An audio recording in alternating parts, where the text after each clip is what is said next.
And here we are. So I'm with my friend Ed Bradley. My name's Eric Askew. Uh, bringing back Molds and Monsters. We're going to be talking about the progression of model kits and model making and painting and all sorts of things. Um, we're gonna have guests on from time to time, but right now we're just going to talk about model progression. And Ed and I have been doing this for a while. I make models and I do engineering and design for 3D printing. I work with a couple of other people like who do molding, casting, 3D printing. Ed is a prototype painter and professional painter of statues and miniatures.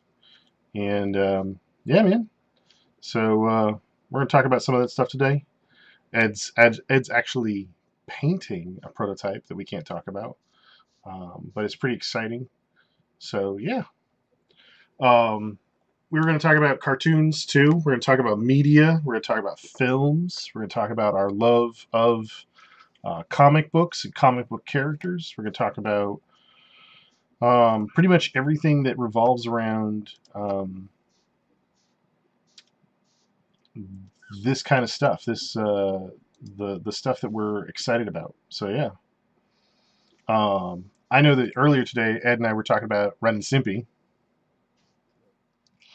So yeah. Uh,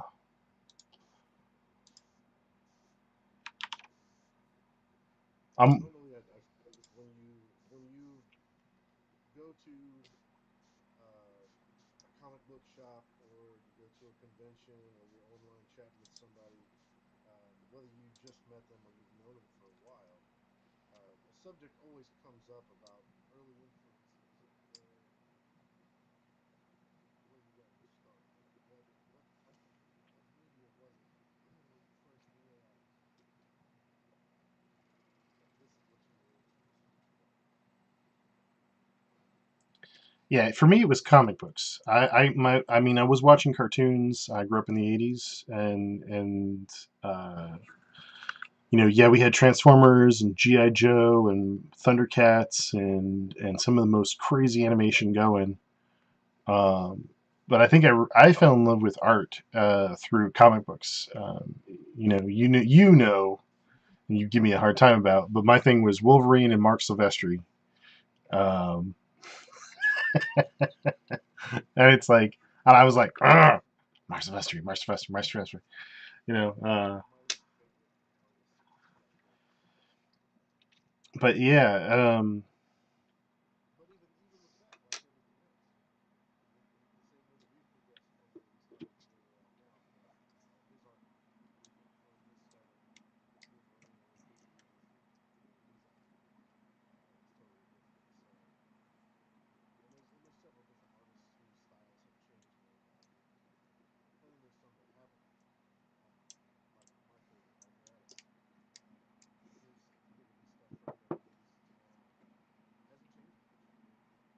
hasn't changed much.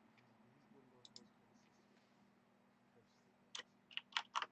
There's a few others that fit in that category too, but almost everyone's early stuff compared to their current stuff is pretty visually pretty different. Mike Mignola is another one that's a favorite of mine, but his early stuff compared to now, if you go back and look at his stuff on Rocket Raccoon, his penciling style kind of fit in with everybody else's from him next to John Ray on the machines, and the line art was fairly consistent. And then his stuff got blocky, and he started spotting more blacks and became more of an Alex Toth type painter. And now it's evolved to a simplified photorealistic type of minimalist look, which I don't like. So I'm not saying that Mark Silvestri's not a good artist. Just when I was introduced to him, I didn't like his style. Now I do, and in real life, it's the opposite. I used to like his style. Now I view him as nah. well, you know what. Let's bring that up because that's an interesting topic, which is that one of the things that I really like, which is weird because when I started, I didn't. Is I like mark making. I like cross hatching. I like seeing the artist's hand in it. It's one of the reasons that people like our friends, the Shiflett brothers, is so interesting to me, which is that and even Tony Cipriano's work when he's making his personal stuff. You know, there's tool making and there's mark making, and Simon Lee's the same way, where you can see the artist's hand in the work, and they haven't polished the life out of it. You know what I mean? And we've talked about this a lot, which is basically, you know, um, there's more to a piece when there's more life in a piece when an artist, leaves a little bit there for you to interpret or feel through. Um, and that to me is what makes somebody like Silvestri kind of exciting, because you can see the energy in his drawing. But if you look at, say, for instance, Rodin's the same way. His stuff is very loose, almost gestural in some cases, and I've seen that in my own work where I'll do a sketch, and um, the sketch is more exciting to me than the refined version of the drawing, and I think that that's partly because you're leaving mark making in the piece, and so on and so forth. And sadly, that's not an easy thing to do with digital, which is where I mostly work now. I really there's part of me that wishes I could get some of that more loose gestural feeling in my work, but I think that some of the stuff that you and I are designing and talking about making, it has some of that feeling in it. Because Eddie and I are also talking about making some custom pieces where, and we're not really announcing anything, but we're talking about doing some custom pieces where we're going to make some stuff together. Um, and we're working with another guy, and the idea of bringing some of that stuff to the forefront is interesting to me, especially since it's digital. It's kind of difficult. In fact, Ed and I are talking about painting some pieces that I've got floating around here that I haven't painted before. That's why I've got some cardboard set up here, which I'm going to have to move around. But I got a couple of reliefs that Ed and I are talking about painting, because he has these files from way back when, and he's talking about painting alongside of me and maybe giving me some instruction, because I'm not much of a painter, honestly. But I'm gonna try my hand at it, see what happens, make a mess, have some fun. But yeah, Try to Bob Ross it. try to Bob Ross it. There's a happy little tree. There are no trees in that piece, Eric. The hell are you doing?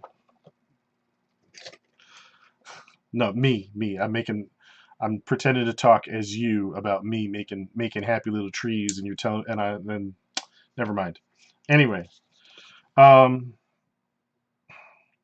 so one of the things that I'm hoping we get a chance to do is get a few more people on here talking with us about what they like, in regard to um, statues and resin and sculpting and art.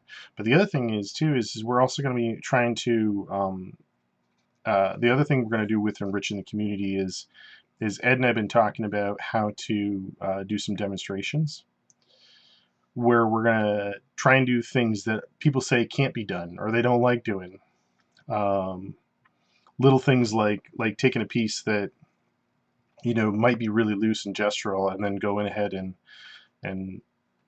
fleshing it out with some paint or fleshing it out with some mods.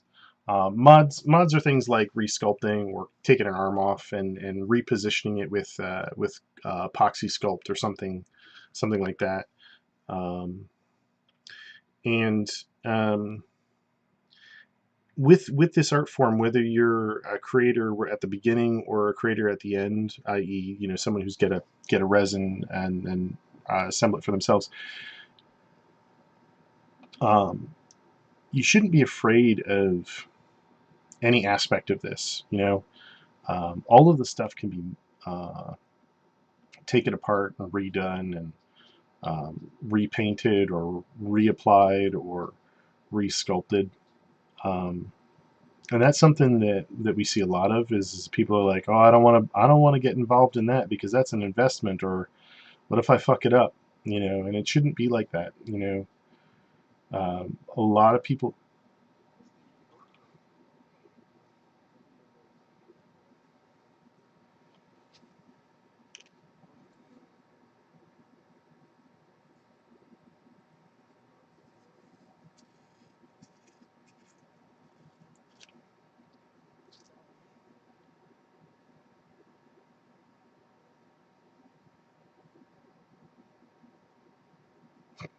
Ed and I are both tired because we've had a long day already. He and I decided we were going to do this. Well, the thing about it is there's artists out there who have a lot of success without some of the techniques that we use, but not because they don't know these things. They're trying to learn, and that's what's really fun. We want to hope to make mistakes, learn from those mistakes, and those will help guide you, and you can find more success when everyone wants to succeed. So the more success you have, the more likely you are to learn how to do it. All you have is failure. You have no success. It's boring. Yeah, My job was model. You'll bottom out. I'm going to do so many reps and all of them break down. or this painting thing's for me, or oh my gosh, I don't know where to get materials. So, or oh my gosh, I don't know who to learn from, and I've got to start from nothing. So I'm going to say this to anybody that's going to be checking this out. We're going to try and push this along. We're going to have a bunch of people coming and talking to us. Um, I've already talked to a few people about coming in and talking as guests, whether they run a company or whether they're just a hobbyist or whether they're, a professional. And I'm really hoping that we're going to get a lot of people invested in this and uh, growing the community some. So if you know somebody who's a novice or an established person who may want to come to talk to us about things, we're more than happy to talk about it. Um, my website is not up right now, but I'm going to be putting some best practices things in there for those of you that are interested in digital sculpting. Um, and I've been talking about best practices because we've been seeing a lot of stuff coming out of other avenues of the community that need a lot of work because they're not print ready. Um, not bashing anybody. I'm just saying there are good quality things and bad quality things. It's just like going to the store and picking up a model at Hobby Lobby. You're going to get different grades of stuff. So we're going to be talking about that a little bit, which is going to lead back into modding because a lot of stuff needs to be modded.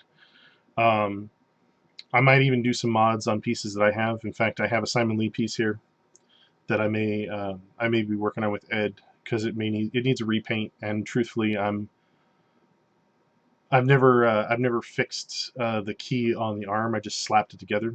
So I may ask Ed to advise me on that, and I might also just go in there with a Dremel and try and rebuild it myself.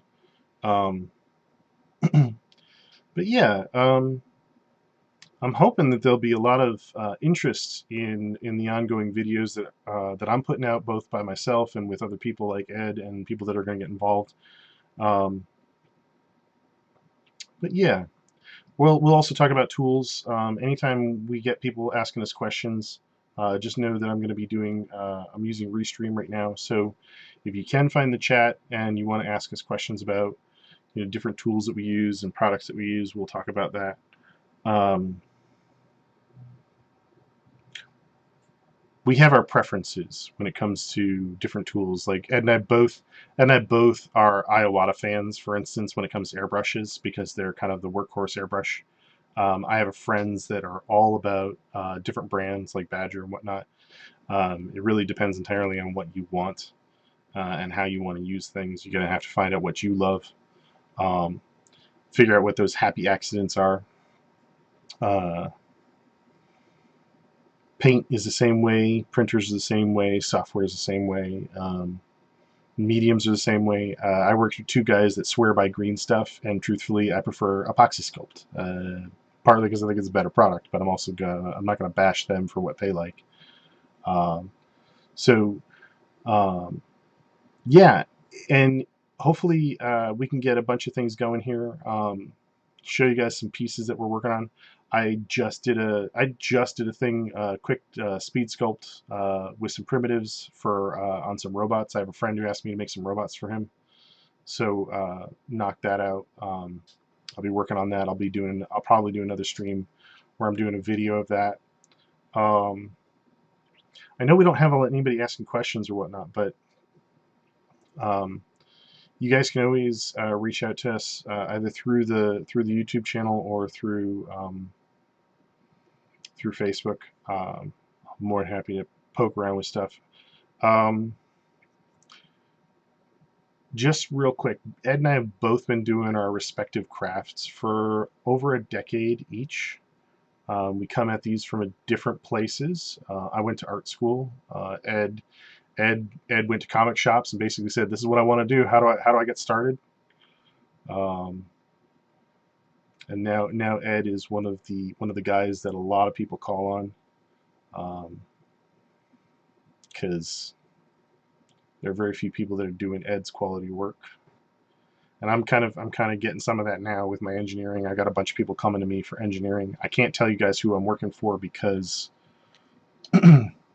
products haven't hit the market, but I just finished half a dozen pieces last month for a client, and Ed and I are both excited about that because he's printed some of them.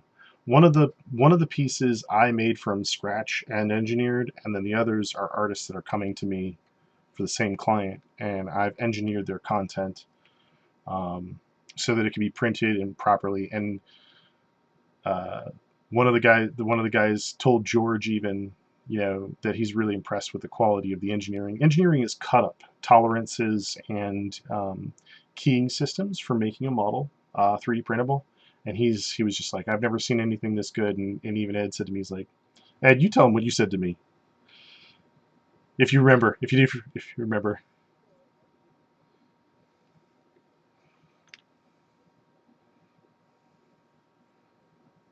Yeah, I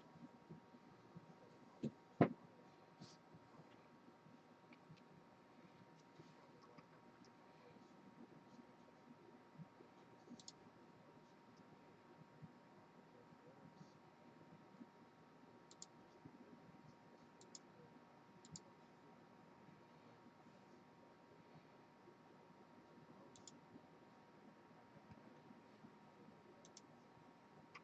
I haven't had anything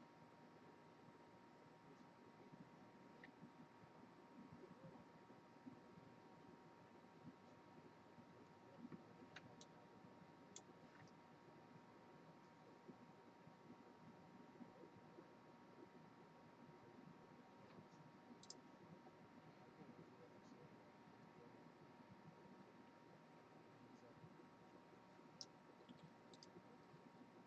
saying, here's how you do it. Ed, Ed painted something that I never thought I'd have enough time to paint. And Ed did that. I honestly can't. I can't answer that for somebody else who's done it the exact way that he's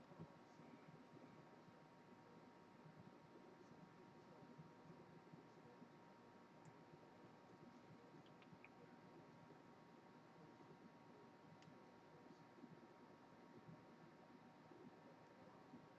with transparency and allowing scenes to kind of blend out into regular light. So you have these things that are pleasant to visit between the sculptor and someone like me who's gonna do the print. Um, I think it's because they don't. A lot of them don't come from the garage world. When you start talking to them about male and female keys and where to separate a sculpt and how to hide all the seams, they don't really know what you're talking about. That's not the word. That's not what they're used to. And that's all I'm used to. I mean, even from back in the late '90s when I first got in the hobby, and most kits didn't have keys at Rodin's the all. same way. They were just His stuff is it was very on a metal loose, armature, and they almost would use a jeweler gestural in saw some and make cases. straight cuts And wherever they I've seen that in could. my own work where I'm like, So none of where your I'll, shit even fit together. You know, it's not impossible. It just makes everything harder for the guy doing the print. So there's a lot of room for a platform like this to have that conversation and say, hey, all you guys who are learning ZBrush, after you learn how to make a really impressive looking figure, here's what you can do to make it easier for the guy who's got to print your shit for you. And that's where Eric comes in with he has the verbiage and the words to use because I don't use ZBrush, so I don't know what to call it. I don't know what tools to mention. I don't do it, but I can tell you what does and doesn't work when it comes to printing. And those are conversations I want to have with people who maybe have fallen into 3D printing and now they're seeing that there's this whole history of kits. And there's guys who are coming at it from the other side. They came up with vinyl and resin and styrene kits, and now there's printing, and they're going, nah, I don't understand what that's all about. It's not necessary. I want to be one of the guys that sits down and facilitates that conversation and says, hey, these two things can be married and they can work together. It's just like when traditional sculptors had to learn ZBrush. yeah. And it was a phase. It wouldn't last, and it pissed a bunch of people off, and it caused a rift where it's like I'm pro digital and I'm against digital, and in the end, it turned out to be a really awesome thing. Not to say that traditional doesn't have its place. So that's the kind of conversation I want to have. Not where we're kicking anyone out of the group, but finding ways to convince people to. It's one thing to say you're not allowed into this conversation because you don't see it from our standpoint. It's trying to get that person to want to get in that conversation in the first place. Because there's old school guys who feel like they don't need to get in to a 3D print conversation at all. They feel like they don't need to do that. There's no reason for it, so they're not going to try. Right. Right. And I've been hearing people say, "Oh, the hobby's dying." When the veterans act that way, yeah, that part of the hobby is dying. It's dying with them because we're gonna carry on with it, but it's different. And you got in any society, in any group, hobby, whatever, you got to have your old timers. There's value there. To say that there's not is pretty ignorant. Well, but if the old timers don't want to contribute, you can't make them. Yeah. You know what I mean? So And a part of this hobby. That goes back to institutional knowledge. When you have somebody who's been in the hobby for 10, 15, 25 years, they're going to have a range of institutional knowledge that's going to, change how you do something. I think one of the coolest pieces of institutional knowledge I picked up was from Stan Winston Studios, where they were doing a makeup setup, and the guy was working with his Chivance non-sulfur plastiline, and he put a plastic bag or plastic wrap, I don't remember which, on top of the clay, and then used a wire tool to like make some creases and some folds in it. And he was saying this method protects my clay from getting crumbs and tears in it while I'm doing this fine detail stuff, because I've already done these other fine details things. Now I want to do this to it. That was a great piece of institutional knowledge. I would have never figured that out on my own. Well, let me phrase it.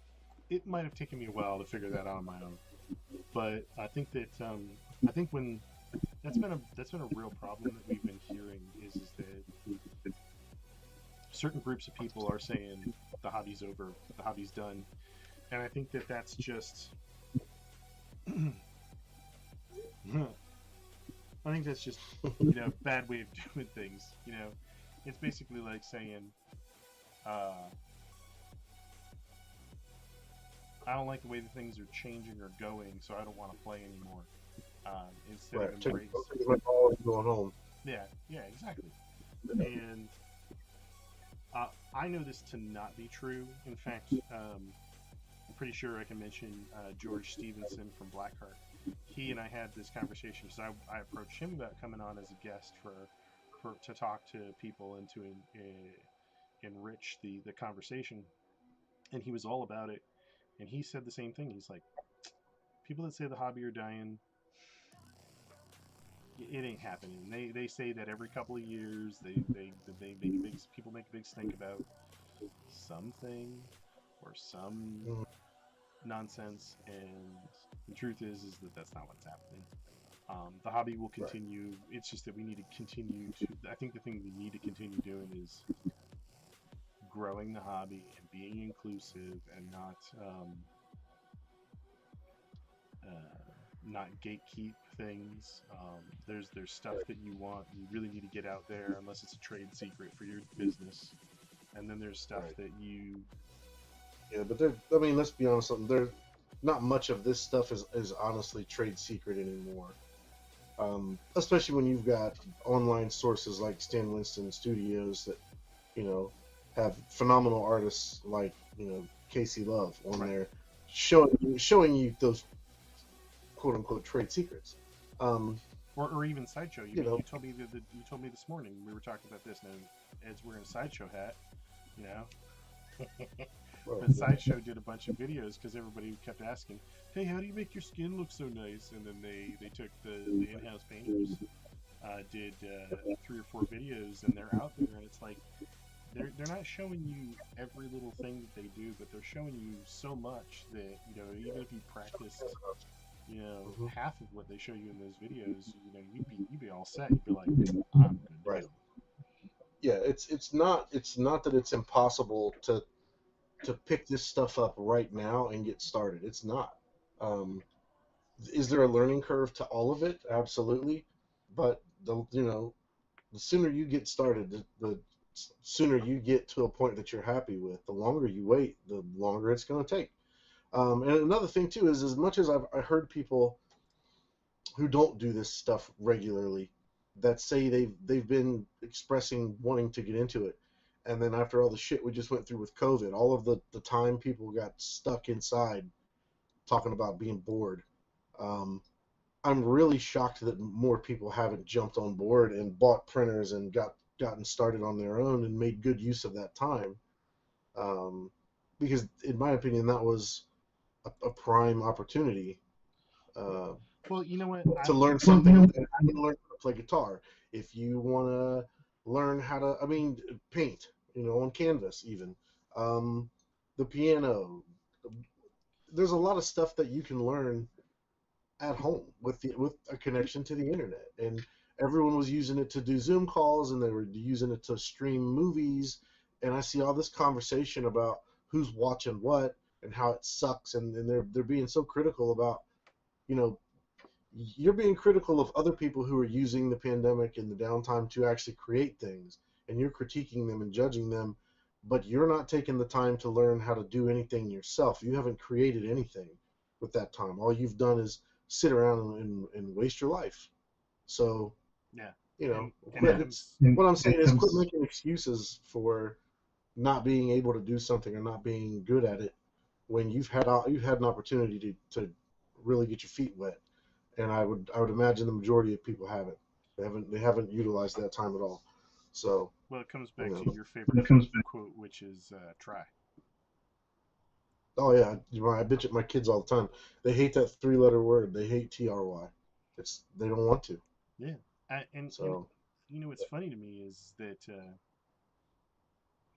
somebody I know, and I'm not calling them out, but they got a 3D printer about 3 years ago, and it was an hmm early 3D printer, but it was a high quality 3D printer. It was similar to the Mono X, okay, and they got it and they started working with it, and I think that they worked with it for about a month, and then they were like, this printer is not ready for prime time, I hate it, blah blah blah, and they went and sold it. And I asked him, I was like, what did you expect it to be? Did you expect it to be like a microwave? And he's like, I just didn't think that it would yes, be all this, you know. they did. Yeah, I know exactly they did. And again, I'm not calling him out. It's just that his level of commitment was not there. He'd rather be, doing his digital sculpting, which he's really really good at. But he just really wasn't prepared for the level of commitment to the printer. Yeah, And that goes back to the same thing with chemicals. Not that I'm going to talk too much about chemicals, but a lot of people, they buy chemicals and they think that they're safe, and I'm like, you just bought a bottle of bleach. Just because you can buy a bottle of bleach off the shelf does not mean it's safe if you start, uh, drinking it or pouring it in on your skin or whatever. You're going to get chemical burns and you're going to be unhappy and so on and so right. forth. There's a certain level of knowledge and commitment to anything. It's the same thing with air compressors and airbrushes. You and I dismantle our airbrushes and we clean them. We take extra good care of them. We buy replacement parts. You don't treat a piece of equipment like an airbrush or a compressor or a 3D printer or a computer. You treat those things badly, and they're not going to work the way that they're intended. You don't give Right. them a level of commitment that's necessary, um, and they're not going to perform at the highest level. So there's a lot to be said for um,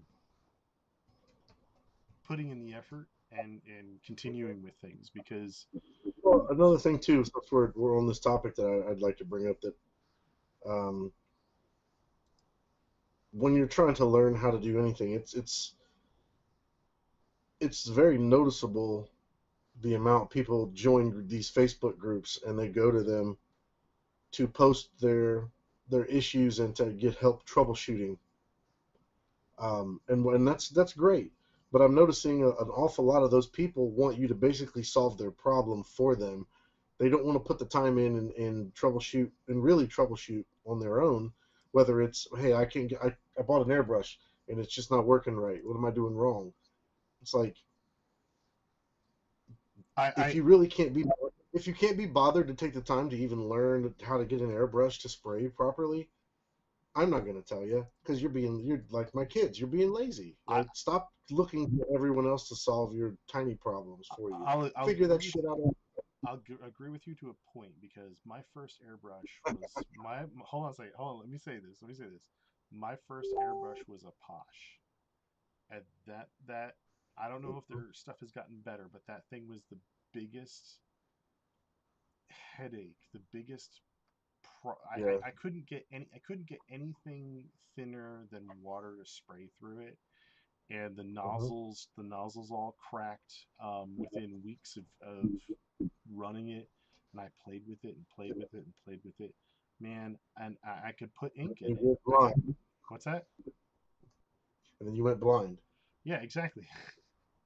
And there was just a You got point. hurt. There was a point where because I had a mediocre piece of equipment, that I just gave up. I was just like, this is, I have to do so much work to make this thing function even mildly, um, that it wasn't worth the I aggravation. I hear you, but on the same token, you want to talk about mediocre equipment. There are artists out there that can do portraits out of sand on a black table. Yeah, There's a guy who can do a portrait with ketchup on a McDonald's cheeseburger wrapper.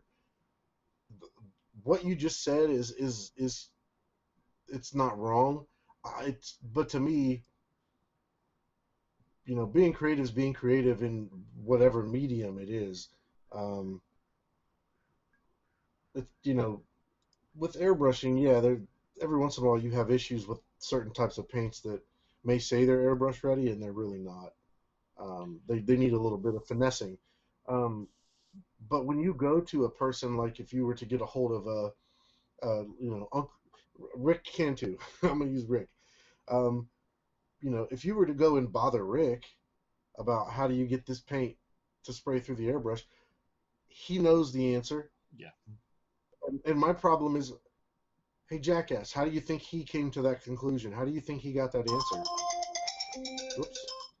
Is it because he just was born a genius, or did he take the time to play with it until he figured it out? And that's what I'm saying is most of the people that have the answers that have figured this stuff out didn't get it from a book or a website. They got it from experience, from trial and error. That's my point. I wish people would rely more on their own trial and error and not just expecting other people to solve all their problems for them, or give them, hey, Ed, I'm trying to print.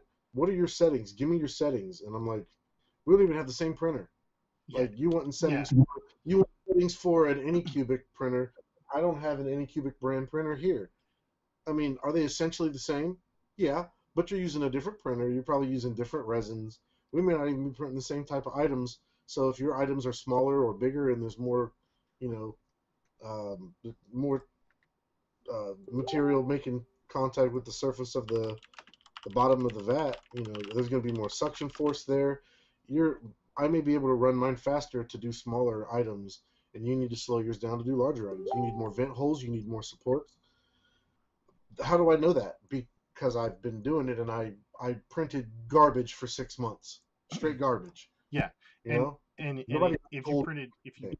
yeah, if you printed straight garbage for a year, it's kind of like, it goes back to, keep doing the same old thing, expecting different results is, the sign of insanity. But I agree with you. There should be more bravery to make mistakes and try.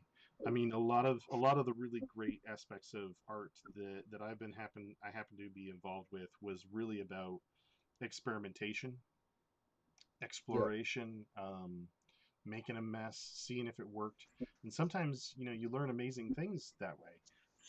There's right. also a little bit of there's also a little bit of, I think people including myself who've been doing whatever we do for as long as we've been doing it, there's a little bit of fear, and there's also a little bit of, hey, give me a head start. I've had long conversations with Ed, and with Uncle Rick, and I've got a pretty good idea about what I want to do for paint colors, but I don't know where I'm going to make mistakes, and that's why um, that's why I'm going to set up some cardboard and spray some colors on this guy. Hopefully, this weekend, um, and start figuring it out for myself, and then be like, okay, I made this mess, Ed. What would you do next? What would you do Right. next? And Um, the other thing I want to say is I don't want to make it sound like I'm not open to people asking for assistance. It's not like that either. All I'm saying is you can tell the difference between a person who has come most of the way on their own and now they're just kind of stuck and they need that little push. That everybody does. That's totally normal. The ones I get irritated with are the ones that are contacting me 2 and 3 times a week, and they'll use that little bit of push I give them, and if that doesn't carry them through all the way, they're back asking for the next push, and I'm like, nah, man, I got work to do. Plus, pay me. Like, why don't you? If you really want me to sit here and and be your advisor or whatever, I, hey, I've got a why don't I got a few people that I tutor, on and off. yeah, One guy's over it's a in tough in job. yeah, exactly. One guy's over in Europe. Another guy is in Canada, and they're wonderful people. But I'm like, you know, he's like, hey, I don't have. I'm pretty generous with my time, and he's like, hey, I got a real problem. I've got a deadline. Blah blah blah. I got to do this thing, and I'm like, this was last week. I'm like, well, let me see what you're working on. So I took a look at it and I said, well, let me show you what I would do. And he's like, well, I can't pay you right now. And I'm like, don't worry about it, And I went and I did his thing, and then 3 days later he sent me a PayPal because he knows what I charge for my hour, and he was like, I really appreciate you, saving my bacon and helping me out Yeah, because X, Y, and Z. I couldn't see what it was.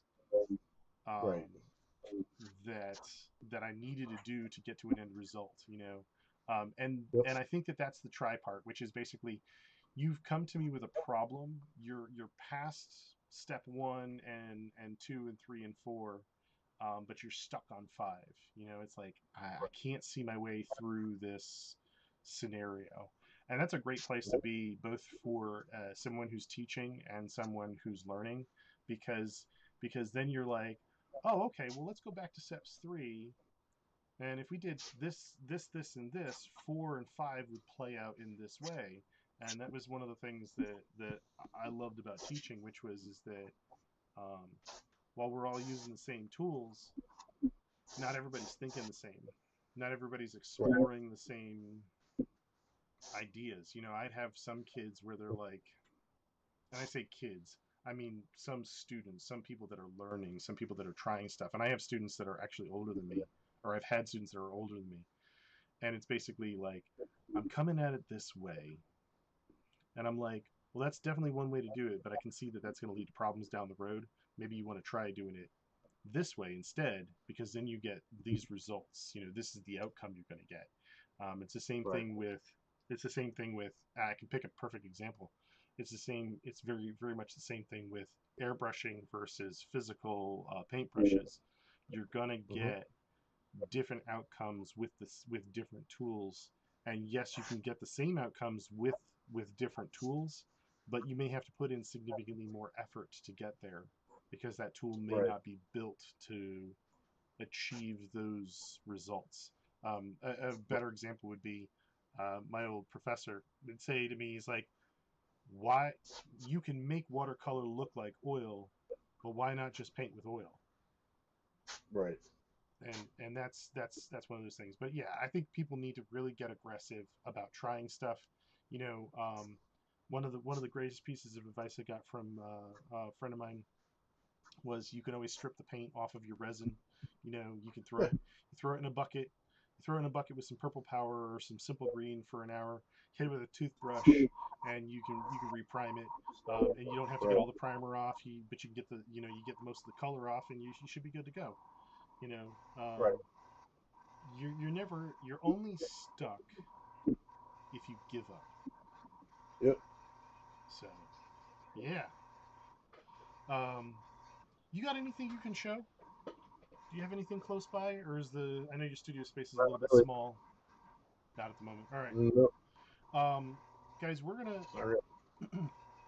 we're gonna try and show pieces from time to time, and when we get some guests on, we're gonna try and talk to them about what they're working on, as well as some of the process and some of the things that we like to do. Um, Thanks for coming to hang out with us. I want to thank Ed for making the time because I know he's on a busy schedule. We both have things to do, but I wanted to reach out to everybody and let you guys know that we're going to. Deadline. What's that? I said deadlines. Deadlines. Yeah, that's one of those other things too. Ed and I are going to be talking a lot about deadlines because that's one of the things that we find customers and clients and communication and things like that are have been our bone of contention lately, and maybe we'll find a way to talk about that stuff without making anybody too upset. um, but yeah, we're hopefully going to be doing this stuff again. If you want to reach out to us, leave some comments on Facebook or on YouTube and let us know things that you guys want to see and talk about. I'm going to be doing more streams where I'm going to be building things and talking about building things for 3D printing. um, we'll be talking about some of that stuff too. It's really pretty exciting, and the world that we're in, where we can actually share all this stuff. Because, funny enough, I'm on the East Coast, and Ed's in the Northeast, right, or Northwest, Midwest. Midwest. Ed's in Midwest. In fact, sadly, I don't think, other than conventions, I don't think I would have met Ed if it wasn't for the internet. And what's the other thing? Oh yeah, we'll definitely be talking about conventions. We're already talking about conventions. A number of our peers and friends are all going to conventions and talking to conventions. Um, we're going to be talking about tables. We're going to talk about everything. So, like I said, feel free to leave comments. Feel free to get involved. Um, hopefully, if you guys want to make suggestions, we can take a look at some of that too to some degree. We're not going to do everything that people ask, but because again, this is partly for us, but it's also to help grow the community and get people involved with, making, at least making within our circle of making, which is mostly 3D printing, painting, molding, casting, that kind of stuff. So um, yeah, thanks for coming out. And Ed, you got anything you want to add? Just at some point, I have something planned. I've had it planned for a few months. It would be nice to use this to show it. Where I basically want to take a vinyl kit from the 90s that was just kind of ho hum. It wasn't really executed very well. It had potential, but it's pretty underwhelming. And then show how you can take some some files that you can get online, print them out, and kind of kit bash the two together and come up with something pretty substantially much cooler than what came out of the box. And Ed, that's yeah. Ed showed me this kit about a month ago. It is exciting because the kit really is kind of like he said, ho hum or mediocre, and the mods for it basically turn it up to 11, and uh, that's the stuff that people should be doing, especially with the old kits, because there are old kits out there that you can get for cheap. I can't give you a specific example, but I'm sure Ed has a couple of kits he could mention that you can probably get for as little as what, $20. Yeah. I mean, maybe not that cheap, but there were a lot of early garage kits where um, they didn't always come with cool bases. Sometimes they didn't come with a base at all, or maybe some aspect of the model was wrong. Maybe they couldn't get proper reference if it's from a movie, and maybe the weapon's a little bit off, or maybe it was hand sculpted, and now you could, like, if it's a Terminator and the weapons are hand sculpted, but now you can go online and find something that looks much better, more machined and more accurate, print it out and put that in the character's hand instead, or you know, grenades, any kind of accessory that you can think of, even to build a whole diorama, to build a completely scratch built base for a figure that doesn't have a base, that's all accessible to us now as well. I could And totally, that's what I want. I could totally, I could yeah, totally that's what see I want to adding do. I want to props show, to like a Deadpool kit or something like that. You know? yeah, I want to show people that like it's one thing to tell them that it can be done, but if you can show them where these resources are at and then how to do it, um, it just goes a lot further to the point we were making of try it on your own, and maybe they want to try it but they're not sure. I've got a whole garage full of stuff that I've accumulated over 12 or 13 years that allow me to do whatever I want with a model. I don't expect a beginner to know what half of this stuff is or where to get it or even how to use it. That part I'm very happy to share. You know, um, I don't want to discourage anyone from asking questions at all. So I think once we get past that part, if you still don't have the gas to want to sit down and waste a weekend, chopping up a model and trying to figure out how to resculpt everything, like that's what I want to. I want to get people to where that's what they want to do on their own. That they're I'm dying to take this stock kit and make it better, or this old McFarlane toy and change the pose and resculpt it and put a nice paint job on it. Because the perfect example when you were mentioning a cheap model, go get a McFarlane toy. Those things were basically model kits, for cheap. Especially the 12-inch versions of everything. The sculpting on those things still hold up. I mean, they're phenomenal. Um, But so yeah, the if you can't afford a resin or a vinyl kit, go on eBay or go to a flea market and try to find some McFarlane toys that are loose out of the package. Practice on those. The details there. So washes, dry brushing, and all that, sponging, all that stuff. You can practice on those.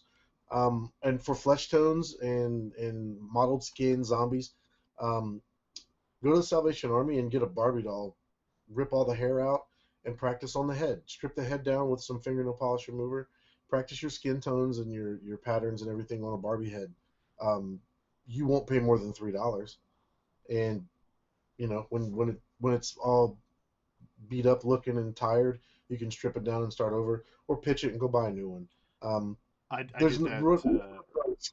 yeah, Yeah, I had a McFarlane toy. I don't have it anymore, but I had a I think it was like McFarlane's version of an anime character.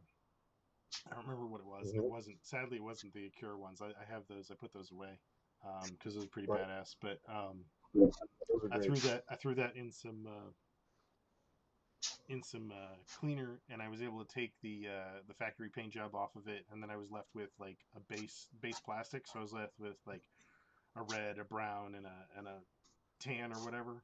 And it was easy Right. enough to throw a primer on it and get to town. Um, Mostly I made a mess. Mostly I made a mess. But it was a great opportunity to sort of experiment with Right. And that's the point. yeah.